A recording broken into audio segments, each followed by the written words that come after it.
Blue Lock, episode 34. The subs take to the stage. We already see Shidou is back. Who else is coming on? Let's talk about it.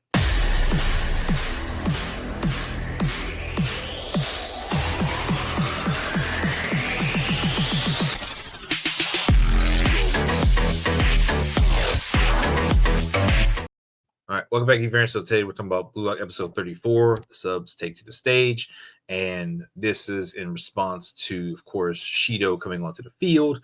He has been that little kind of demon in the wings that has been waiting for Japan U20 to call him up to kind of do what he does. So after halftime, this is what it is. We're getting into it. So of course, it immediately starts off. Freaking Shidou and Rin are talking trash. Rin is ready to run through him. And I've been looking for another little plaything to kind of, get one over on. This episode is absolutely not the case. We don't see much of Rin do anything this episode. Just putting it out there. Basically, you got to watch about Shidou's ability to score in the box. He is absolute menace when it comes to scoring in the box. So we see, come in and he's doing these crazy passes, through very narrow gaps. As soon as they get the first touch, it is on and popping. So he gets these passes through very narrow gaps and is able to get this stuff with a curling cross, pinpoint pass straight to Shidou from Sei. You think he's going to take a shot already? He curved his ball all the way over to the left side of the field. And whenever I'm talking about that team, usually it's when they're moving towards their goal to that left side of the field.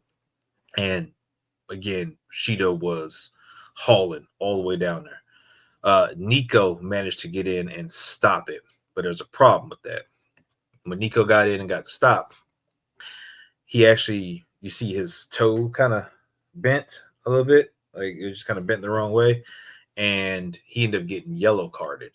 And that was one of the biggest things. I was wondering when cards were going to come into play, because we haven't seen them really through Blue Lock like that. I think we've seen them once with one guy who got out of control, had to be restrained. But what ended up happening is when the yellow card got assessed, Nico was explaining, hey, I saw it all happening, because he's got that kind of field vision.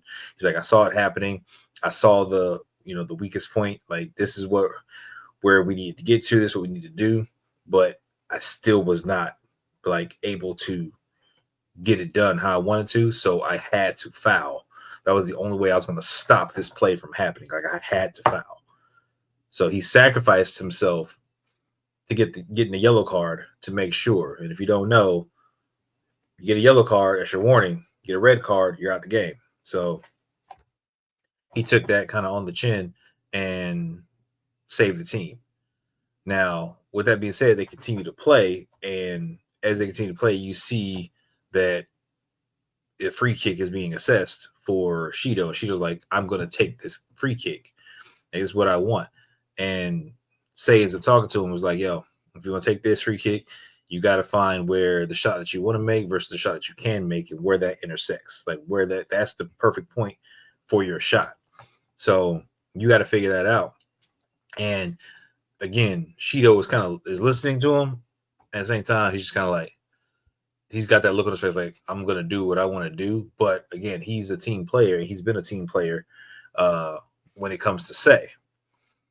So pretty much he ends up doing a feint and taking off to the right side. And you have Sei who's sitting there with his hands in his pockets. He's chilling. And as soon as he's about to get to where he needs to be, you see Sei go to kick the ball, and he kicks it with a straight fire pass straight to where Shidou is going. So he's not taking the free kick where everybody's kind of standing ready to jump and block, whatever. He straight off to the right, because there's too many people. Sei assess that off rip. Chigiri is also the one who started assessing it quickly. He realized what was going on before anybody else could, and he reacted immediately. He took off at a dead sprint to get over there and try and stop Shidou. He didn't have time to talk to nobody about it. He straight up just took off.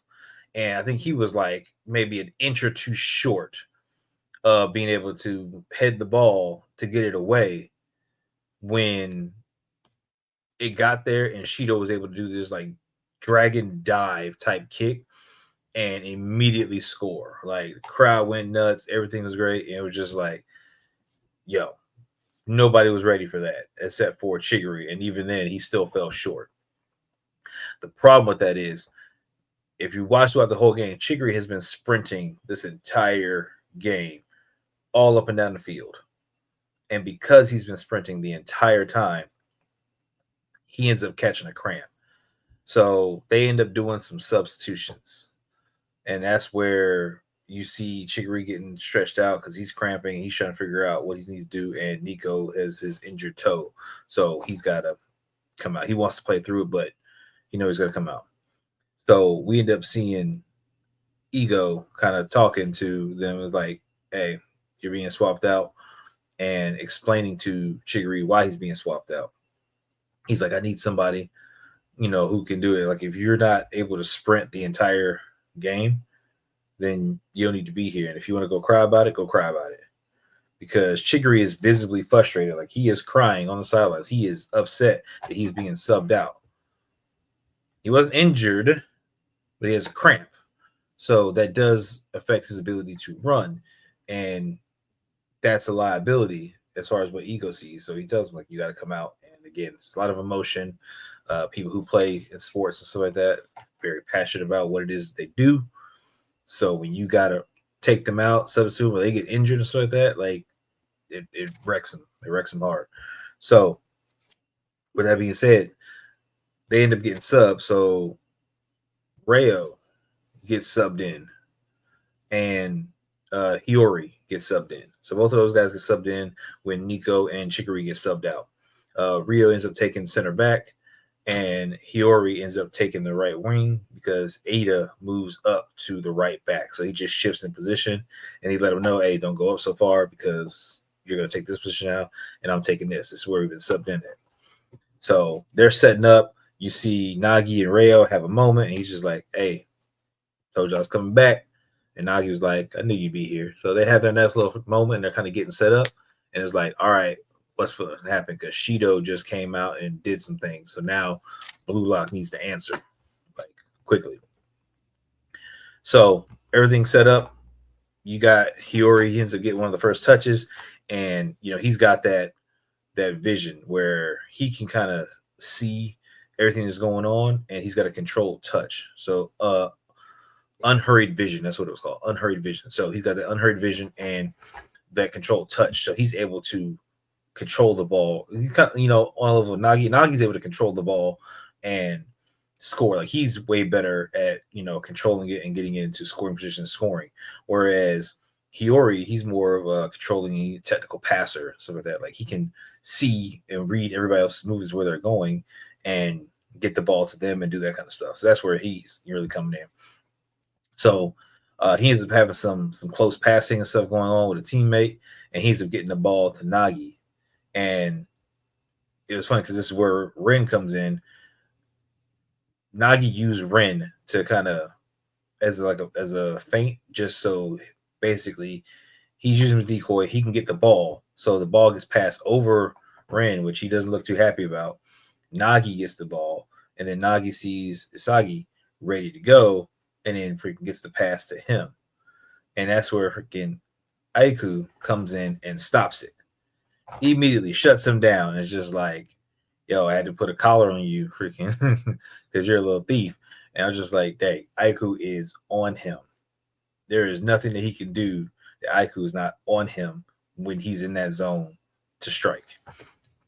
So, because we already saw him do his kind of like Viper move one of the very first times we saw him stop. So he's able to shut that down immediately. So when Aiku stops it, they end up getting reset and getting the ball freaking passed back up. And we see that there's a conversation that, Ego freaking is having with Rayo. And he's like, look, I'm putting you in, and your only job is to stop Shidou. Like, that is your goal. Keep your eyes on Shidou, and, by default, so like that, you got to keep your eyes on Sei as well. Like, so, because these are the two that are working in tandem. Sendai's in the mix too, but Shidou and Sei are the ones who are really coming in and getting the stuff done. So Rayo's in there to watch that. Rayo's like, all right, cool, I got it. Let's run it. So as they're doing everything, you see Shidou get his hands on the ball. And again, it was a crazy pass to Shidou. Like, definitely freaking like right, through like the most amount of traffic. And as soon as he goes to take that shot, out of nowhere, Rayo comes in, stops it, and he uses his move that he stole from Aiku. And again, that's his chameleon defense. That's kind of his thing. He's able to copy moves once he sees them. So he's been on the sideline studying, but he did the Viper defense stuff. So you see him come up, he's got his tongue out, you see the Viper pattern come up, and Aiku's like, did he just use my move? Like, what? Really? Like, yo, straight up, Rayo came in as like, I'm about this life. Like, I'm finna run this. And absolutely fantastic. So that's where they ended off, where he's kind of stuck. So now there's no slowdown. It's not like Shidou came in and just completely dominated. I mean, he did that first play, and they got everything worked to that side and got a score. But now it's 2-2. But when the substitutions happen, we're just as devastating. We gonna stop some stuff. And the fact that he shut him down like almost immediately when he got in the scoring range was absolutely fantastic. So I'm happy about it. Good episode. Again, they are coming to the brink of ending this season. So I think we got maybe 2 or 3 more episodes. Maybe I got to go back and look at it.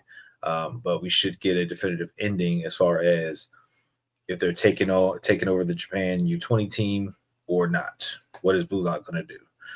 I'm pretty confident that they're going to win this in some type of fashion. I think it's going to be off of Isagi, and that's going to set them up, and we just kind of run it from there. So that's all I got. So I appreciate you guys. Make sure you hit that lovely red subscribe button. Appreciate you guys following us, checking out the video. So with that, we're definitely going to have more for you, and I will catch you guys in the next one. Later.